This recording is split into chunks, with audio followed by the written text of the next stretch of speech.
No, I can't be your Batman, cause I be Robin. White privilege is a lie. I've asked you very simply to show me the white person that has privilege over me. Nobody stood up. Trust quiet people. Why don't you trust quiet people? What CIA taught us is that the person who's talking is always divulging information. What's their face look like as they say the topic they're talking about?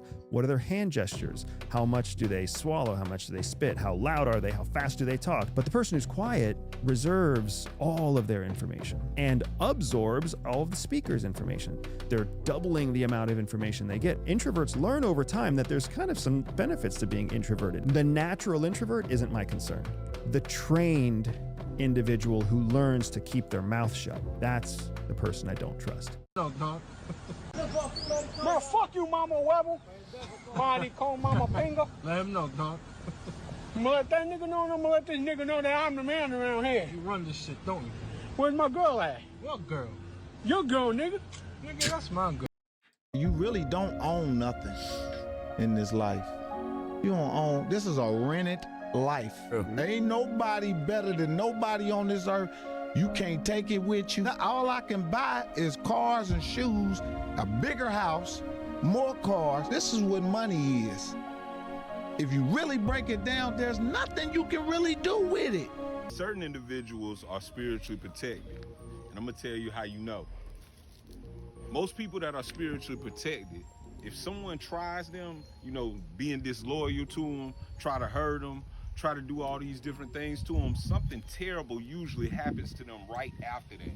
I've had sociopaths above me and working for me before. The way that I've dealt with it is to send messages through people to that person. It's back in Marion John Gotti's day. We had homies, they putting in a ticket. Everybody, you say, monkey, I'm putting my bet in. Dude say, oh yeah. So when the doors open, you know, of course now it's gonna be on. So the doors open. John Gotti got the ABs around him when he come out. They had John Gotti in the middle, so his first chance dude got in John Gotti ass. They got to fighting and, you know, dude whooped him, but John Gotti fought back as a man. When the joint was over, John Gotti shook his hand and said, man, you got that, but I'm letting you know now, we're gonna have to fight every day. You ain't getting out on me like that. He had a list of like everything that people owed him. The morning before he left, he came and woke me up. He said, man, this the list, man. I'm getting everything to you. What he told me was to make sure everybody pay me. So next morning, I'm going around to the list. I'm like, oh, it's just one cat. He like, man, I get to him. I'm like, man, you know you owe 5 packs. So he like, Vela ain't tell me that, man. I ain't. I say, man, I'm telling you, man, like, if you don't pay, you already know what time it is. He like, I ain't paying. So I'm plotting. I'm thinking, I'm like, damn, if I let him slide, then everybody gonna play with me. So I gotta send a message. I'm talking to some cats, some blood dudes. I'm hollering at this blood dude, and I'm like, listen, man, I got 10 packs. I need some work done. I slides a note on the door. I tell him who it is. We come out for a wreck. I give him the 10 packs. So it don't happen then. That night, it don't happen again. So the next day, I slid another note. I'm like, man, what happened? So now a whole day done went by. So the next day, I'm like, man, if it don't happen today, I'm gonna do it myself. Man, went out for wreck that morning, man. The dude out there working out, they had the little small dumbbell weight. Send the dude to do the hit and hit him in the face with one of them little dumbbell weights. Bust all this open. Bad. Later on that day, after everything kind of died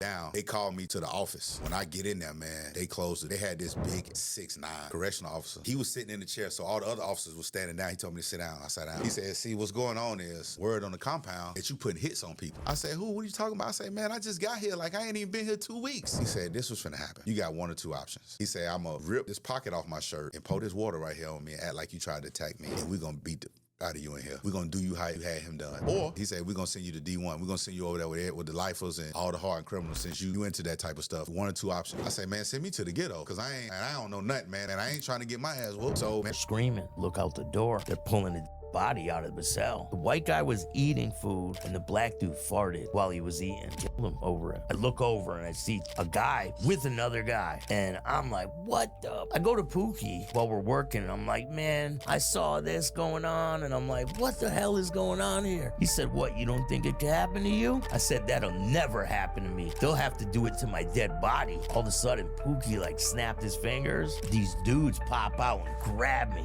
They grab my arms, they grab my legs, and I can't move. And I'm struggling, and I can't move. And then Pookie walks up to me right in my face, and he's like, you still think it can't happen? And I go, yeah, it could happen, it could happen. And they all let me go, and he's like trying to teach me a lesson. I don't. That being said, I'm a Queens guy, he was a Brooklyn guy.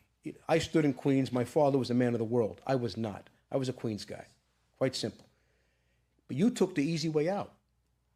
What happened to when you met somebody in battle and you either won or you lost? What happened to giving that that person, if you respected that individual, if that individual showed up and fought that fight, and you respected him as a man, what happened to giving that respect in death? What happened to honoring that? I hardly knew him on the street, Sammy Gravano. I hardly knew him.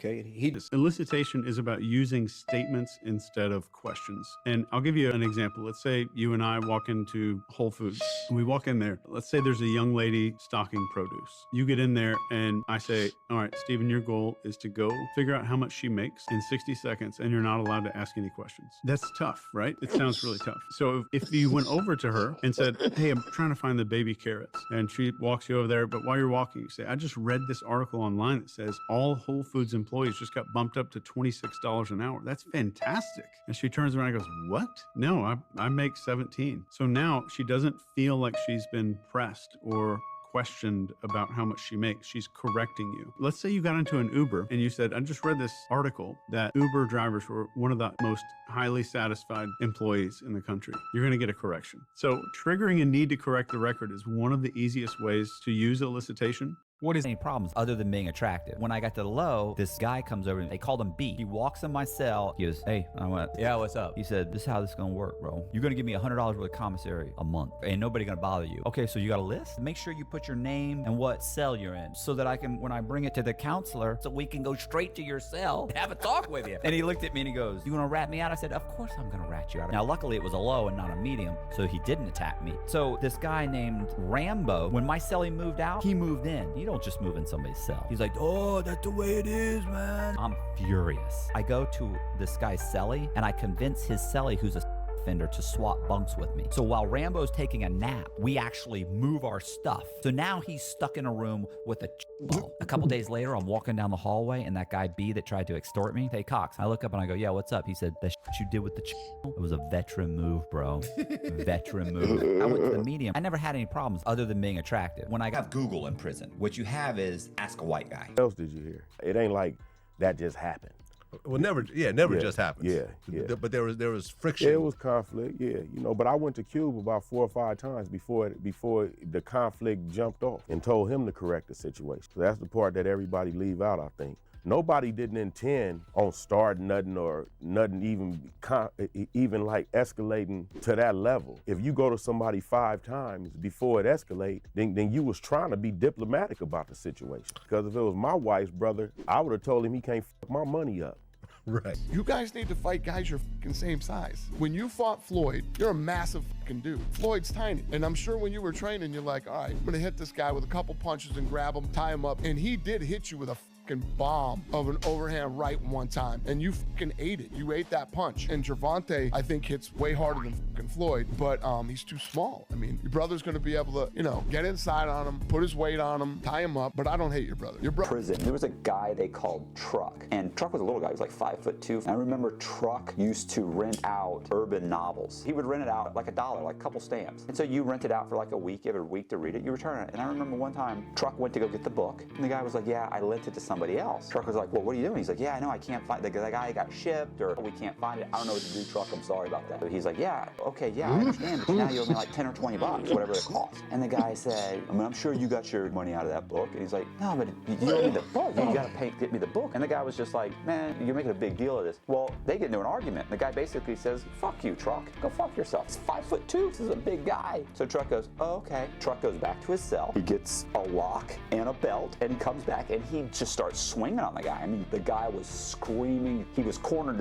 in the cell, and he actually ran and jumped on his locker and scurried up and jumped over the cell into the guy's cell across from him. I guess the life lesson is, return your library book in prison. There was a thing with this guy Mike Perry. I would love to see that dude. He said that N-word thing, and if I see him, it's going to be interesting. Because he's actually offering to fight you. I can tell him what I'm going to hit him with, and he can't stop it. Okay. I fight heavyweights that can hit me full blast. So you weigh less, and you think you're going to hurt me? It's like, okay, yeah, so let's just box. My thing is like, come to the gym. Let's whatever. Let's see you speak all like that. There's a part of me that's like, I hate hearing myself sound like that because it's beneath me. I don't like people trying to bully anybody and talking craziness. My thing was like, yo, come holler at me. You could DM me. This is not a problem. I'm sure you come to LA, but then I'm telling you, if I hurt this dude, I'm not gonna be proud of it and I'm not gonna be bragging on it.